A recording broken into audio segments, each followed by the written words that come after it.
Log entry 47. Date, October 12th. Time, 11:47 p.m.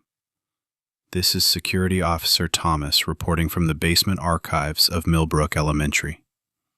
I am logging my findings regarding tape number 12. To preface this log, I must state that I do not believe in the supernatural. I believe in faulty wiring, old magnetic tape decay, and the power of suggestion.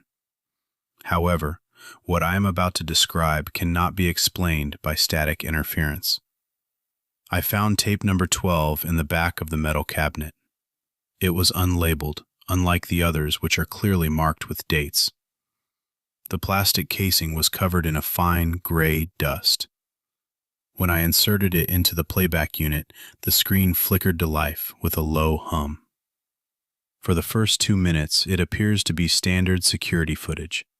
A hallway, the one on the second floor near the old library. The timestamp reads March 3rd, 1987. There is nothing moving, just the flicker of the fluorescent lights.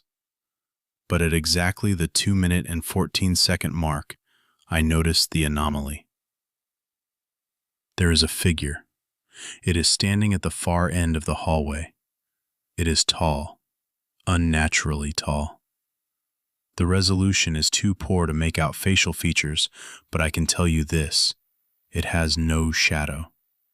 The light passes right through it. I initially dismissed this as a glitch in the tape's magnetic field, but then the figure started to move. Here is where the data becomes concerning. The figure did not walk. It shifted.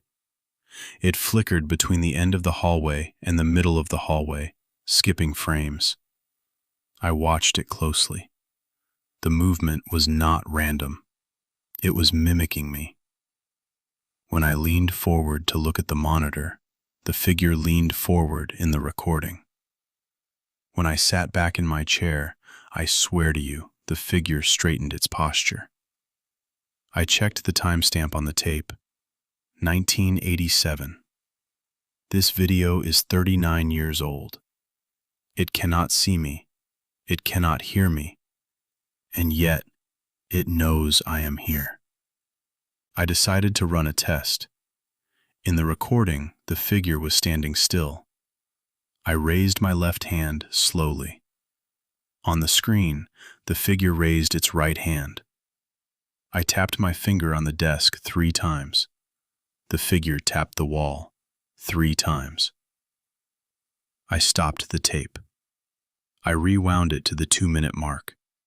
I pressed play again. The figure was now at the beginning of the hallway, closer to the camera than before. This was not on the original recording. This is new footage. The tape is writing itself. I reviewed the previous logs. Officer Miller was on duty last week. He was assigned to this same archive room. I pulled up the security footage of this room from last Friday. On the footage of this room, Officer Miller is sitting right where I am sitting. He is looking at tape number 12. He is holding a clipboard. He looks confused. But behind him, just for a single frame, I saw a shadow on the wall that does not match his shape. It is the same tall figure from the hallway. It was in this room, while he watched the tape. I am currently looking at the monitor right now. I haven't touched the keyboard in 3 minutes. The tape is still playing. The hallway is empty.